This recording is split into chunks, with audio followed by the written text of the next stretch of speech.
엄마, 너무 심하지 않아요? 아빠도 열심히 하고 있잖아요. 이렇게 살다가 언제 죽을까? 더 이상은 정말 못 버티겠어.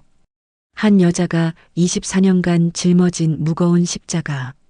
가족을 위해 모든 것을 희생했지만 아무도 그녀의 고통을 알지 못합니다. 47세 고등학교 교사 이정민의 절망적인 현실이 지금 펼쳐집니다. 오늘의 비밀 사연 지금 시작합니다. 새벽 5시 30분. 알람이 울리기도 전에 정민의 눈이 떠졌습니다. 몸이 자동으로 반응하는 것처럼 반복된 일상이 그녀를 깨웠습니다. 침대 옆자리는 이미 차갑게 식어 있었습니다. 남편 상욱은 또다시 밤늦게 들어와 소파에서 잠든 모양이었습니다. 정민은 한숨을 삼키며 조용히 침대에서 일어났습니다. 거울 속 자신의 모습을 보며 정민은 움찔했습니다. 언제부터인지 눈가에 깊은 주름이 패였고 당뇨로 인한 시야 흐림 때문에 눈을 자주 비비는 습관이 생겼습니다. 오늘도 버텨야지. 부엌에서 아침 준비를 하는 정민의 손놀림은 기계적이었습니다. 남편과 아들 지훈의 아침 식사, 그리고 친정 부모님께 가져다 드릴 반찬까지 모든 것이 정해진 루틴처럼 흘러갔습니다. 냉장고 문을 열며 정민은 또 한 번 한숨을 쉬었습니다. 식재료들이 바닥을 드러내고 있었습니다. 이번 달도 생활비가 빠듯했습니다. 남편이 가져다 주는 돈은 점점 줄어들고 있었고 정민의 교사 월급만으로는 5 식구를 책임지기엔 역부족이었습니다. 거실 소파에서 들려오는 남편의 코꼬리 소리가 정민의 신경을 긁었습니다. 어젯밤에도 곧 큰 계약이 성사된다며 희망적인 이야기만 늘어놓더니 결국 술에 취해 들어왔습니다. 엄마, 아침 됐어요? 계단에서 내려오는 지훈의 목소리가 들렸습니다. 24세가 된 아들이지만 여전히 정민에게는 챙겨줘야 할 아들이었습니다. 응, 금방 차려줄게. 정민은 억지로 미소를 지으며 대답했습니다. 하지만 지훈의 표정은 여전히 차갑기만 했습니다. 언제부터인지 아들은 아버지 편에 서서 정민을 바라보기 시작했습니다. 식탁에 앉은 지훈은 스마트폰만 들여다보며 밥을 먹었습니다. 정민이 정성스럽게 준비한 아침 식사에 대한 고마움의 표현은 없었습니다. 지훈아, 학교 끝나고 바로 집에 와. 왜요? 친구들이랑 약속 있는데. 할아버지 병원 가는 날이야. 같이 가자. 지훈은 짜증스러운 표정을 지었습니다. 또요? 맨날 병원. 엄마 혼자 가세요. 정민의 가슴이 철렁 내려앉았습니다. 가족들 중 그 누구도 자신의 어려움을 이해해주지 않았습니다. 친정 부모님의 병원비, 집안 살림, 아들의 등록금까지 모든 것이 정민의 어깨에 올려져 있었습니다. 그때 소파에서 남편 상욱이 일어나는 소리가 들렸습니다. 머리가 헝클어진 채로 부엌으로 들어온 상욱은 정민과 눈을 마주치는 것을 피했습니다. 커피 좀. 말끝을 흐리는 상욱을 보며 정민은 분노가 치밀어 올랐습니다. 결혼할 때만 해도 상욱은 자신만만한 사업가였습니다. 하지만 연이은 사업 실패와 빚더미 속에서 그는 점점 무기력한 사람이 되어갔습니다. 어제 또 늦게 들어왔죠? 정민의 목소리에는 피로감이 가득했습니다. 미안해. 클라이언트들이랑 만나느라. 클라이언트요? 정민은 믿을 수 없다는 표정을 지었습니다. 그 클라이언트들이 언제부터 있었죠? 상욱은 대답 대신 커피만 홀짝였습니다. 그의 회피하는 모습을 본 지훈이 갑자기 끼어들었습니다. 엄마, 왜 아빠를 의심해요? 아빠가 열심히 일하고 있잖아요. 정민은 아들의 말에 더욱 절망스러웠습니다. 현실을 보려 하지 않는 것은 남편뿐만이 아니었습니다. 학교에 도착한 정민은 교무실에서 혼자만의 시간을 가졌습니다. 학생들을 가르치는 시간만큼은 그나마 자신을 유지할 수 있는 소중한 순간이었습니다. 하지만 오늘따라 글씨가 잘 보이지 않았습니다. 당뇨로 인한 시력 저하 증상이 점점 심해지고 있었습니다. 정민은 안경을 벗었다 썼다 반복하며 교환을 들여다봤습니다. 선생님, 괜찮으세요? 동료 교사가 걱정스러운 표정으로 물어봤습니다. 괜찮아요. 정민은 억지로 웃음을 지으며 대답했습니다. 아무에게도 자신의 고통을 털어놓을 수 없었습니다. 가족들도 이해해주지 않는데 남들이야 말할 것도 없었습니다. 수업을 마친 후 정민은 친정으로 향했습니다. 아버지의 정기 검진일이었습니다. 지우는 결국 오지 않았고 정민은 혼자서 휠체어에 앉은 아버지를 모시고 병원에 갔습니다. 병원 대기실에서 아버지를 돌보며 정민은 깊은 무력감에 빠졌습니다. 아버지의 치매 증상은 점점 심해지고 있었고 어머니의 관절염도 악화되고 있었습니다. 정민아, 고생이 많구나. 간혹 정신이 맑을 때면 아버지는 이렇게 말씀하셨습니다. 그 말 한마디가 정민에게는 유일한 위로였습니다. 집으로 돌아온 정민은 저녁 준비를 하며 하루를 마무리했습니다. 온종일 지친 몸이지만 가족들을 위한 일은 끝나지 않았습니다. 남편은 또다시 외출 준비를 하고 있었고 지우는 자신의 방에서 나오지 않았습니다. 정민은 혼자서 설거지를 하며 눈물을 삼켰습니다. 거울에 비친 자신의 모습을 보며 정민은 다시 한번 절망스러운 현실을 마주했습니다. 47년을 살아오면서 정말로 자신을 위한 시간은 단 한순간도 없었던 것 같았습니다. 언제까지 이렇게 살아야 할까?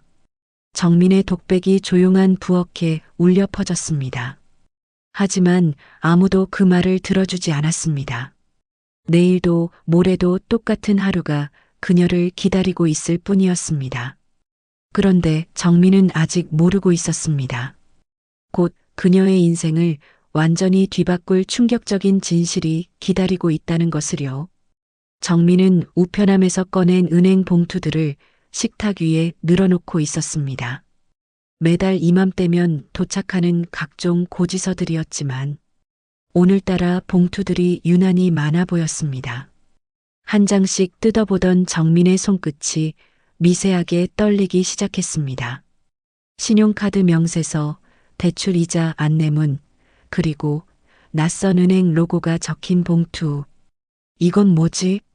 정민은 그 봉투를 마지막에 남겨두고 다른 것들을 먼저 확인했습니다. 하지만 마음 한구석에서는 불길한 예감이 스멀스멀 올라오고 있었습니다. 마침내 정민이 그 낯선 봉투를 뜯었을 때 세상이 한순간에 정지하는 것 같았습니다. 대출 승인 안내서였습니다. 그것도 3억 2천만 원이라는 거액이었습니다. 이게 뭔 소리야? 정민의 목소리가 떨렸습니다. 더욱 충격적인 것은 담보물란에 적힌 내용이었습니다. 자신들이 살고 있는 집의 주소가 정확히 기재되어 있었습니다. 정민은 서류를 다시 한번 자세히 들여다봤습니다. 대출 신청일, 승인일, 그리고 대출자명. 모든 것이 남편 상욱의 이름으로 되어 있었습니다. 그런데 정민은 이런 대출에 대해 단 한마디도 들은 적이 없었습니다. 아니야, 이건 실수일 거야. 정민은 자신에게 말하며 서류를 다시 확인했습니다. 하지만 아무리 봐도 현실이었습니다. 그들의 집이 담보로 잡혀 있었습니다. 24년 동안 함께 살아온 남편이 자신 몰래 집을 담보로 거액을 빌렸다는 사실이 믿어지지 않았습니다. 손이 너무 떨려서 서류를 제대로 잡을 수가 없었습니다. 정민은 의자에 주저앉으며 깊은 숨을 몰아쉬었습니다. 이런 일이 있을 수가. 갑자기 가슴이 답답해지며 숨이 막혀왔습니다. 당뇨로 인한 증상인지 아니면 충격 때문인지 알 수 없었지만 정민은 가슴을 부여잡고 헉헉거렸습니다. 그때 현관문이 열리는 소리가 들렸습니다. 남편 상욱이 돌아온 것이었습니다. 여보 왔어. 상욱의 목소리는 평소와 다름없이 무덤덤했습니다. 하지만 거실로 들어온 상욱은 식탁 위에 펼쳐진 서류들을 보고 얼굴이 굳어졌습니다. 정민은 천천히 고개를 들어 남편을 바라봤습니다. 그녀의 눈에는 분노와 절망이 뒤섞여 있었습니다. 이게 뭐예요? 정민이 대출 승인서를 들어 올렸습니다. 상욱은 한순간 말문이 막혔습니다. 그건 3억 2천만 원요. 우리 집을 담보로. 정민의 목소리는 차갑게 식어 있었습니다. 상욱은 소파에 털썩 주저앉으며 고개를 숙였습니다. 언제부터였어요? 언제부터 저를 속이고 계셨던 거예요? 정민의 질문에 상욱은 여전히 대답하지 못했습니다. 그의 침묵이 정민을 더욱 화나게 만들었습니다. 대답해요. 언제부터였냐고요? 정민이 소리를 질렀습니다. 그때까지 참고 있던 분노가 터져나왔습니다. 지난달에 정말 급한 일이 있어서. 상욱의 목소리는 점점 작아졌습니다. 급한 일이요? 그래서 제 동의도 없이 집을 담보로 잡았다는 거예요? 상욱은 변명을 늘어놓기 시작했습니다. 큰 계약이 성사되면 모든 것이 해결된다는 언제나 하던 그 말들이었습니다. 곧 다 해결돼. 정말로 이번엔 확실한 거야. 하지만 정민은 더 이상 그런 말을 믿을 수 없었습니다. 똑같은 말을 들어왔기 때문입니다. 정민은 서재로 가서 남편의 서류들을 뒤지기 시작했습니다. 손이 떨려서 종이들이 바닥에 떨어졌지만 정민은 멈추지 않았습니다. 다른 건 없겠죠? 제가 모르는 다른 빚은 없겠죠? 정민의 목소리에는 절망감이 가득했습니다. 그때 현관문이 또다시 열렸습니다. 지훈이 학교에서 돌아온 것이었습니다. 거실의 어수선한 분위기를 본 지훈은 무슨 일인지 눈치챘습니다. 또 뭐 때문에 싸우는 거야? 지훈의 목소리에는 짜증이 섞여 있었습니다.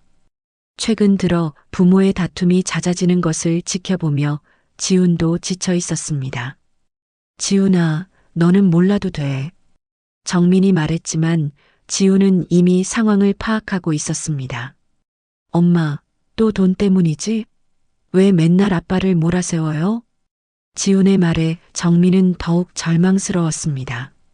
아들마저 자신을 이해해주지 않았습니다. 몰아세운다고? 정민은 믿을 수 없다는 표정을 지었습니다.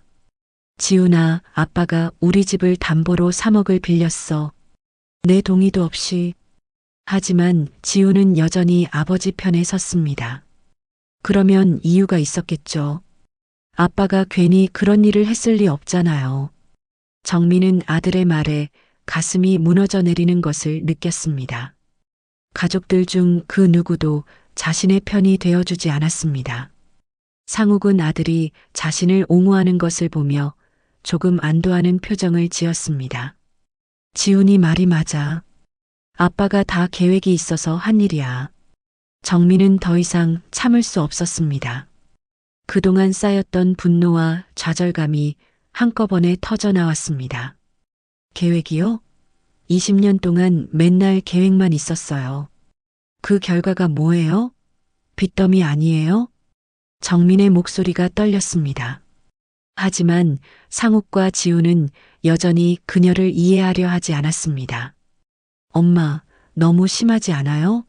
아빠도 열심히 하고 있잖아요. 지훈의 말에 정민은 완전히 절망했습니다. 자신이 가족들로부터 완전히 고립되어 있다는 것을 깨달았습니다. 정민은 아무 말 없이 방으로 들어갔습니다. 문을 닫고 침대에 주저앉은 정민은 조용히 눈물을 흘렸습니다.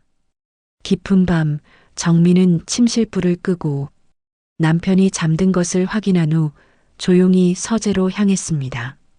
손전등을 켜고 남편의 책상 서랍을 하나씩 열어보기 시작했습니다. 가슴이 두근거렸지만 더 이상 모른 척할 수는 없었습니다. 서류 뭉치들 사이에서 정민은 낯선 회사 명함들을 발견했습니다.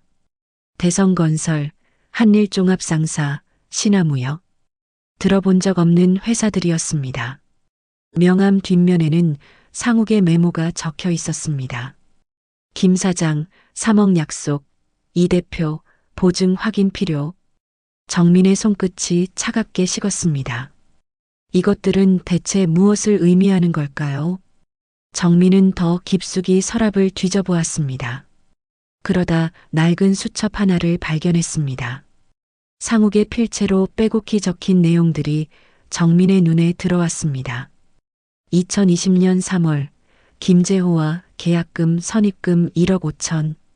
2020년 8월 정민 도장으로 근저당 설정 완료. 2021년 2월 자금 은닉처 변경. 이재경 명의로. 정민은 숨이 막혔습니다. 피가 거꾸로 솟구치는 느낌이었습니다. 이것은 단순한 사업 실패가 아니었습니다. 계획적이고 조직적인 사기였습니다. 그리고 그 중심에 자신의 도장이 있었다는 사실이 정민을 더욱 절망스럽게 만들었습니다. 이 사람이 나를 이렇게까지. 정민은 수첩을 꽉 쥐며 분노와 배신감에 온몸이 떨렸습니다. 다음 날 오후 정민은 학교 수업을 마치고 바로 은행으로 향했습니다. 수첩에 적힌 금융기관들을 하나하나 찾아다니며 남편 명의의 계좌 내역을 확인해달라고 요청했습니다. 첫 번째 은행에서 담당자는 곤란한 표정을 지었습니다. 본인이 아니시면 개인정보보호법 때문에 어렵습니다. 배우자인데도 안 되나요? 직계 가족이라도 본인 동의서가 있어야. 정민은 한숨을 쉬며 다음 은행으로 향했습니다. 하지만 어디서나 같은 대답만 들을 뿐이었습니다. 포기하려던 순간 정민은 다른 방법을 떠올렸습니다. 상욱의 휴대폰에서 본 금융 앱들을 기억해냈습니다. 집에 돌아온 정민은 상욱이 샤워하는 동안 재빨리 그의 휴대폰을 확인했습니다. 화면을 켜자 여러 개의 금융 앱 알림이 떠 있었습니다. 손이 떨리는 가운데 정민은 비밀번호를 추측해 봤습니다. 상욱의 생일, 지훈의 생일, 결혼기념일. 세 번째 시도에서 화면이 열렸습니다. 정민의 얼굴에서 모든 혈색이 사라졌습니다. 화면에 표시된 계좌 잔액은 1억 2천만 원이었습니다. 그런데 이 돈은 어디서 온 걸까요? 거래 내역을 자세히 살펴보니 더욱 충격적인 사실이 드러났습니다. 정민이 모르는 사이에 집을 담보로 대출받은 돈들이 여러 번에 걸쳐 이 계좌로 입금되었고 그 돈들이 김재호, 이재경 등의 이름으로 빠져나갔습니다. 수첩에 적힌 이름들과 정확히 일치했습니다. 정민은 더 이상 의심할 여지가 없었습니다. 상욱은 가족을 속이고 조직적으로 자금을 빼돌리고 있었습니다. 샤워실에서 나오는 상욱의 발소리가 들렸습니다. 정민은 급히 휴대폰을 원래 자리에 놓고 주방으로 향했습니다. 가슴이 터질 것 같았지만 아직은 들켜서는 안 되었습니다. 그날 밤 정민은 잠들지 못하고 침대에 누워 천장만 바라봤습니다. 24년간 함께 살아온 남편이 이렇게까지 철저하게 자신을 속였다는 사실이 믿어지지 않았습니다. 그래도 지훈의 아버지인데 정말 이런 일을 했을까? 마지막 남은 의심마저 확인하고 싶었습니다. 정민은 몰래 휴대폰을 들고 화장실로 들어가 수첩에 적힌 김재호를 인터넷에서 검색해 봤습니다. 검색 결과에 나온 뉴스 기사가 정민의 마지막 희망마저 앗아갔습니다. 부동산 투자 사기단 검거, 피해액 수십억 원. 김재호는 이미 2년 전에 사기 혐의로 구속된 인물이었습니다. 다음 날 아침 정민은 지훈에게 조심스럽게 접근해 봤습니다. 아들만큼은 자신의 편이 되어줄 거라는 마지막 희망을 품고 있었습니다. 지훈아, 엄마가 아빠에 대해 조사한 게 있는데 또 아빠 얘기예요? 지훈은 짜증스러운 표정을 지었습니다. 엄마는 왜 맨날 아빠를 의심해요? 정민은 수첩을 꺼내들며 말했습니다. 이것 좀 봐. 아빠가 우리 몰래. 보기 싫어요. 지우는 고개를 돌렸습니다. 엄마가 아빠 뒤를 캐고 다니는 게 더 이상해요. 부부 사이에 그럴 수 있어요? 정민의 가슴이 철렁 내려앉았습니다. 아들마저 자신을 외면하고 있었습니다. 그 주 금요일 정민은 정기 검진을 위해 병원을 찾았습니다. 당뇨로 인한 시력 저하가 점점 심해지고 있었기 때문입니다. 안과 의사는 심각한 표정으로 검사 결과를 설명했습니다. 당뇨성 망막증이 상당히 진행됐습니다. 즉시 치료를 시작하지 않으면 실명할 위험이 있어요. 치료비는 얼마나 들까요? 수술비만 500만 원 정도, 지속적인 치료까지 합하면 1000만 원은 생각하셔야 합니다. 정민은 머리가 하얘졌습니다. 그 돈이 어디 있겠습니까? 상욱이 빼돌린 돈으로는 이미 집마저 담보로 잡힌 상황이었습니다. 병원에서 나온 정민은 공원 벤치에 앉아 한참을 울었습니다. 가족은 자신을 믿어주지 않고 건강마저 무너져가고 있었습니다. 가족을 위해 희생했던 모든 것들이 무의미하게 느껴졌습니다. 이제 정말 끝인 걸까? 하지만 그때 정민의 마음속에 작은 불꽃이 타오르기 시작했습니다. 이대로 무너질 수는 없었습니다. 진실을 밝혀내고 정당한 대가를 받아야 했습니다. 정민은 휴대폰을 꺼내 법무법인을 검색하기 시작했습니다. 더 이상 혼자서 감당할 수는 없었습니다. 전문가의 도움이 필요했습니다. 그날 저녁 정민은 상욱이 외출한 사이 모든 증거 자료들을 정리했습니다. 수첩, 휴대폰 사진, 명함들, 그리고 은행에서 받은 대출 서류들까지 하나하나 복사해서 안전한 곳에 보관했습니다. 서류들을 정리하며 정민은 상욱의 기만이 얼마나 치밀했는지 새삼 깨달았습니다. 자신의 도장을 위조해서 근저당을 설정하고 가족 몰래 사기 조직과 손을 잡고 돈을 빼돌렸습니다. 이제 끝이야, 상욱 씨. 정민의 눈에는 분노와 결의가 가득했습니다. 더 이상 당하고만 있을 수는 없었습니다. 다음 주 월요일 정민은 법무법인을 찾았습니다. 변호사는 정민이 가져온 자료들을 꼼꼼히 살펴본 후 고개를 끄덕였습니다. 충분히 승소 가능성이 있습니다. 사문서 위조, 사기 등 여러 혐의로 고발할 수 있어요. 정말 가능한가요? 정민의 목소리에는 간절함이 가득했습니다. 네, 하지만 가족 간의 일이라 쉽지 않을 겁니다. 그래도 증거가 명확하니 충분히 가능합니다. 변호사의 말에 정민은 처음으로 희망을 느꼈습니다. 24년 만에 찾은 한 줄기 빛이었습니다. 정민은 법무법인을 나서며 깊은 숨을 들이마셨습니다. 이제 진짜 전쟁이 시작될 것이었습니다. 남편과의 대결, 아들과의 갈등, 그리고 법정에서의 치열한 공방까지. 하지만 정민은 더 이상 두렵지 않았습니다. 진실은 그녀의 편이었고 정의는 반드시 승리할 것이라는 믿음이 있었습니다. 이제 모든 것을 끝낼 때가 왔어. 정민의 결연한 발걸음이 새로운 시작을 향해 나아가고 있었습니다. 곧 모든 진실이 세상에 드러날 것이었습니다. 서울중앙지방법원 앞. 회색빛 하늘 아래 우뚝 선 건물이 마치 심판의 전당처럼 보였습니다. 정민은 두툼한 서류 가방을 꽉 쥐고 법원 계단을 올라가고 있었습니다.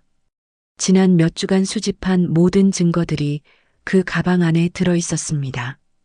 은행 거래 내역, 허위 계약서들, 동업자와 주고받은 메시지 기록들. 그동안 쌓인 거짓말들의 실체가 바로 여기에 있었습니다.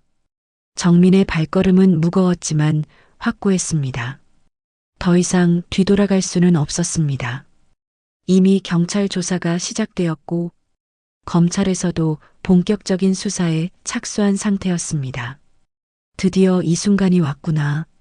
법정 복도에서 정민은 멀리서 상욱의 모습을 발견했습니다. 깔끔했던 정장은 구겨져 있었고 항상 자신만만했던 그의 어깨는 축 처져 있었습니다. 상욱 옆에는 변호사가 서 있었지만 그들의 표정은 어둡기만 했습니다. 검찰이 제시한 증거들 앞에서 변명할 여지가 거의 없다는 것을 알고 있었기 때문입니다. 정민을 발견한 상욱이 잠깐 눈을 마주쳤습니다. 그의 눈빛에는 분노보다는 체념이 가득했습니다. 같이 살아온 아내가 자신을 법정까지 끌고 온 현실을 받아들이기 어려워하는 모습이었습니다. 정민은 시선을 피하지 않았습니다. 오히려 더욱 곱게 상욱을 바라봤습니다. 이제 더 이상 두려워할 것도 숨길 것도 없었습니다. 사건 번호 2024 고정 2847호 사기 및 배임 혐의 사건을 개정합니다. 판사의 엄숙한 목소리가 법정을 가득 채웠습니다. 정민은 방청석에 앉아 가슴이 쿵쿵 뛰는 것을 느꼈습니다. 검찰관이 일어서서 기소장을 낭독하기 시작했습니다. 상욱이 지난 5년간 저지른 각종 범죄 혐의들이 하나씩 나열되었습니다. 허위 서류 작성, 대출 사기, 동업자와의 공모를 통한 자금 유용. 정민은 자신도 모르게 주먹을 꽉 쥐었습니다. 법정에서 들려오는 이야기들은 그녀가 지난 몇 달간 밤잠을 설쳐가며 조사한 바로 그 내용들이었습니다. 하지만 공식적으로 확인되는 이 순간 그 무게감은 전혀 달랐습니다. 피고인은 자신의 혐의에 대해 어떻게 생각하십니까? 판사의 질문에 상욱이 떨리는 목소리로 대답했습니다. 저는 가족을 위해서 한 일입니다. 사업이 어려워지면서 가족을 위해서라고 하셨습니까? 검찰관이 날카롭게 반박했습니다. 피고인이 제출한 서류들을 보면 유용한 자금의 상당 부분이 개인 유흥비와 도박에 사용된 것으로 나타납니다. 정민은 그 말을 듣는 순간 피가 거꾸로 솟구치는 느낌을 받았습니다. 도박이라니 남편이 가족 생계비를 도박에 썼다는 것입니까? 상욱의 얼굴이 창백해졌습니다. 그는 잠시 말을 잇지 못하다가 간신히 입을 열었습니다. 그건 사업 자금 마련을 위한 어쩔 수 없는 선택이었습니다. 하지만 검찰관은 차근차근 증거들을 제시했습니다. 카지노 출입 기록, 온라인 도박 사이트 거래 내역, 사채업체와의 거래 기록까지. 정민은 자신이 알고 있던 남편과 법정에 서 있는 이 남자가 같은 사람인지 의심스러웠습니다. 24년간 함께 살면서도 그녀가 전혀 몰랐던 상욱의 모습이 낱낱이 드러나고 있었습니다. 그때 법정 뒤편에서 익숙한 목소리가 들렸습니다. 지훈이었습니다. 어떻게 이런 일이? 지훈은 아버지를 변호하려고 법정에 왔지만 검찰이 제시하는 증거들 앞에서 할 말을 잃고 있었습니다. 그가 존경했던 아버지의 모습과는 너무나 다른 현실이 펼쳐지고 있었습니다. 정민은 아들의 충격받은 표정을 보며 가슴이 아팠습니다. 하지만 이것이 진실이었습니다. 지훈도 언젠가는 알아야 할 현실이었습니다. 상욱은 아들의 시선을 느꼈는지 고개를 돌려 지훈을 바라봤습니다. 하지만 지훈은 아버지와 눈을 마주치지 못하고 고개를 숙였습니다. 변호사가 최후 변론을 위해 일어섰지만 그의 목소리에는 확신이 없었습니다. 너무나 명확한 증거들 앞에서 할 수 있는 말이 많지 않았습니다. 마지막으로 피고인에게 할 말이 있다면 해보십시오. 판사의 마지막 기회 제공에 상욱이 천천히 일어섰습니다. 그는 잠시 정민과 지훈을 번갈아 바라본 후 입을 열었습니다. 저는 정말 가족을 사랑했습니다. 모든 것이 잘못되기 시작한 것은 사업이 실패하면서부터였습니다. 그의 목소리는 떨리고 있었습니다. 하지만 그것도 변명일 뿐이라는 것을 압니다. 제가 가족들에게 상처를 준 것은 용서받을 수 없는 일입니다. 정민은 남편의 마지막 말을 들으며 복잡한 감정에 휩싸였습니다. 24년간의 결혼 생활이 이렇게 끝나가는 것을 지켜보는 것은 괴로웠습니다. 판결이 선고되었습니다. 상욱에게는 징역 3년과 벌금 2억 원이 선고되었습니다. 또한 피해자들에 대한 손해배상 의무도 함께 부과되었습니다. 판사의 마지막 말이 법정에 울려 퍼졌습니다. 피고인의 행위는 단순한 사업 실패가 아닌 계획적이고 지속적인 사기 행위였습니다. 특히 가족을 속이고 생계비까지 유용한 것은 용납할 수 없는 범죄입니다. 상욱은 그 자리에 무너져 앉았습니다. 20년간 쌓아온 모든 것이 한순간에 무너지는 순간이었습니다. 법정을 나서는 정민의 뒤를 지훈이 따라왔습니다. 복도에서 지훈이 정민을 불렀습니다. 엄마. 정민이 돌아보자 지훈의 눈에는 눈물이 고여 있었습니다. 엄마가 옳았어요. 제가 몰랐어요. 지훈의 목소리는 떨리고 있었습니다. 그동안 어머니를 비난하고 아버지 편만 들었던 자신을 후회하고 있었습니다. 정민은 아들을 끌어안았습니다. 오랜 시간 기다려온 인정과 지지를 드디어 얻게 된 순간이었습니다. 그녀의 눈시울이 붉어졌습니다. 법정에서 나온 모자는 서로 의지한 채 걸어갔습니다. 앞으로 가야 할 길은 여전히 험난했지만 이제 정민은 혼자가 아니었습니다. 오랫동안 잃었던 아들과의 신뢰가 서서히 회복되기 시작하고 있었습니다. 법정에서 상욱의 실형이 선고된 지 9개월이 지났습니다. 정민은 긴 법정 투쟁의 여파로 지친 몸을 이끌고 집 앞 계단에 앉아 있었습니다. 이제 집은 온전히 그녀의 것이었습니다.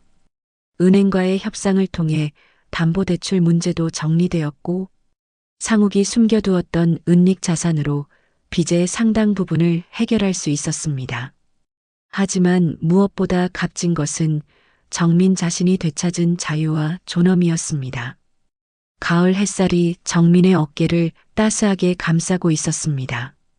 오랜만에 처음으로 느끼는 평온함이었습니다. 더 이상 거짓말과 변명에 시달리지 않아도 되고 남편의 눈치를 보며 숨죽여 살지 않아도 되었습니다. 정민은 서재에서 사직서를 꺼내 들었습니다. 25년간 몸담았던 교직을 내려놓기로 결심한 것입니다. 학생들을 가르치는 일은 보람 있었지만 이제는 다른 길을 걸어보고 싶었습니다. 책상 위에는 작은 학습 상담센터 개업을 위한 서류들이 정리되어 있었습니다. 오랜 교육 경험을 바탕으로 학습에 어려움을 겪는 아이들을 도우면서 동시에 학부모 상담도 제공하는 작은 공간을 만들 계획이었습니다. 이제는 누군가를 도우면서도 내 자신을 잃지 않을 수 있을 거야. 정민의 마음속에는 새로운 희망이 자라나고 있었습니다. 과거의 상처를 딛고 일어선 자신의 경험이 비슷한 어려움을 겪는 다른 사람들에게 도움이 될 수 있다는 생각이 들었습니다. 현관문이 열리며 지훈이 들어왔습니다. 졸업 후 취업 준비를 하면서도 요즘 지훈은 정민 곁에 머무는 시간이 많아졌습니다. 어머니가 홀로 감당해야 했던 짐의 무게를 뒤늦게 깨달은 아들의 마음이었습니다. 지훈의 얼굴에는 예전의 차가운 모습 대신 따뜻함이 자리 잡고 있었습니다. 아버지에 대한 환상이 깨진 후 그는 정민의 진짜 모습을 보기 시작했습니다. 가족을 위해 자신을 희생했던 어머니의 숭고함을 이제야 이해하게 된 것입니다. 엄마, 병원 갔다 왔어요. 지훈은 정민의 당뇨 검사 결과지를 건네주었습니다. 스트레스가 줄어들면서 정민의 건강 상태도 조금씩 호전되고 있었습니다. 고마워, 지훈아. 정민은 아들을 바라보며 진심 어린 미소를 지었습니다. 요양원에서 어머니 순이를 만난 정민과 지훈. 관절염으로 거동이 불편한 순이었지만 정민의 표정이 밝아진 것을 알아차렸습니다. 우리 정민이 얼굴이 많이 좋아졌구나. 순이의 말에 정민은 어머니의 손을 꼭 잡았습니다. 이제 부모님 병원비 걱정 없이 최선의 치료를 받게 해드릴 수 있었습니다. 상욱의 은닉 자산 회수로 경제적 여유가 생긴 덕분이었습니다. 옆 병실에 계신 아버지 성호는 치매 증상이 더 진행되었지만 정민은 더 이상 혼자가 아니었습니다. 지훈이 함께하고 있었고 무엇보다 정민 자신이 내적으로 훨씬 강해져 있었습니다. 이제는 부담이 아니라 사랑으로 부모님을 돌볼 수 있어 집으로 돌아가는 길 정민과 지훈은 나란히 걸으며 대화를 나누었습니다. 엄마, 정말 미안해요. 그동안 몰라서. 지훈의 목소리에는 진심 어린 후회가 담겨 있었습니다. 괜찮아. 이제 우리 함께 잘해보자. 정민은 아들의 어깨에 손을 올렸습니다. 잃었던 모자간의 신뢰가 서서히 회복되고 있었습니다. 지훈은 취업이 결정되면 가족의 병원비와 생활비를 분담하겠다고 다짐했습니다. 더 이상 어머니 혼자 모든 것을 감당하게 두지 않겠다는 의지였습니다. 한 달 후 정민의 작은 학습 상담센터가 문을 열었습니다. 아담한 공간이지만 따뜻한 조명과 편안한 분위기로 꾸며진 곳이었습니다. 첫 상담자는 학습 부진으로 고민하는 중학생과 그 어머니였습니다. 정민은 자신의 교육 경험을 바탕으로 아이에게 맞는 학습법을 제시했습니다. 무엇보다 어머니의 과도한 부담감을 덜어주기 위해 정성스럽게 상담해 주었습니다. 내가 겪었던 고통이 이렇게 다른 사람을 도우는 밑거름이 되는구나. 정민은 상담을 마치며 깊은 보람을 느꼈습니다.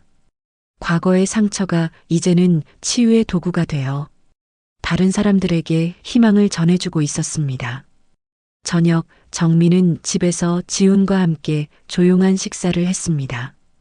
예전처럼 남편의 거짓말을 들으며 속을 썩일 필요도, 아들의 차가운 시선을 견뎌낼 필요도 없었습니다. 식탁에는 두 사람이 먹기에 적당한 양의 음식만 올라와 있었습니다. 정민은 더 이상 보이지도 않는 가족을 위해 과도하게 음식을 준비하지 않았습니다. 모든 것이 현실적이고 합리적으로 변해 있었습니다. 지훈은 어머니가 준비한 음식을 맛있게 먹으며 하루 있었던 일들을 들려주었습니다. 정민도 상담센터에서 만난 사람들의 이야기를 나누었습니다. 진솔하고 따뜻한 대화가 집안을 채웠습니다. 며칠 후 봄날, 정민은 동네 카페 창가 자리에 앉아 있었습니다. 햇살이 얼굴을 비추는 가운데 정민은 커피 한 잔을 천천히 마시며 창밖 풍경을 바라봤습니다. 벚꽃이 만개한 거리에는 새 생명의 기운이 가득했습니다. 정민의 얼굴에도 처음으로 진짜 평온함이 깃들어 있었습니다. 더 이상 누군가의 거짓말에 속지 않고 자신의 희생만을 강요당하지도 않았습니다. 손목에 찬 시계를 보니 오후 3시였습니다. 예전이라면 이 시간에는 남편 눈치를 보며 집안일에 쫓기고 있었을 것입니다. 하지만 이제 정민은 온전히 자신만의 시간을 가질 수 있었습니다. 이제는 내 삶을 내 손으로 지켜낼 거야. 정민의 마음속 다짐이 따스한 봄바람과 함께 퍼져나갔습니다. 카페 창가에서 정민은 조용히 일어났습니다. 이제 상담센터로 돌아가 오후 수업을 준비해야 했습니다. 하지만 그 발걸음에는 무게감 대신 가벼움이 있었습니다. 억눌렸던 과거에서 완전히 벗어나 자유와 희망을 되찾은 정민. 47세에 시작하는 새로운 인생이지만 전혀 늦지 않았습니다. 오히려 진짜 자신으로 살아갈 수 있는 소중한 기회였습니다. 정민은 카페를 나서며 마지막으로 하늘을 올려다봤습니다. 구름 한 점 없는 맑은 하늘이 그녀의 앞날을 축복하는 것 같았습니다. 24년간의 긴 터널을 지나온 한 여자의 이야기가 이렇게 새로운 희망과 함께 막을 내렸습니다. 잘 들으셨으면 좋아요와 구독 눌러주세요.